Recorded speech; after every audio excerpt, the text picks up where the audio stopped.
Today I am pleased to update all of you incredible people on the Pig's House construction. But first I want to announce that in the real world a presidential building much like this one had been built with the labor of human beings forced to work without any pay or love from their bosses.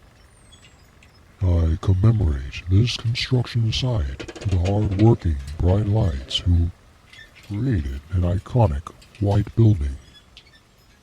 A moment of silence to their spirits.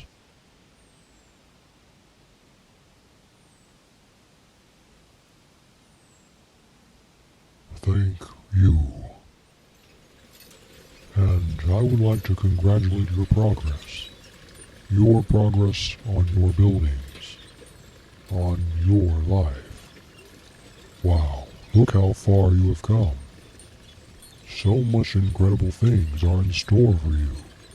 Incredible things for an incredible person.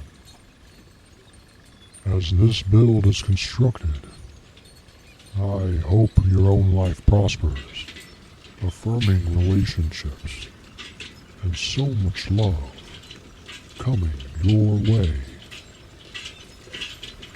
We believe in you, my fellow empaths.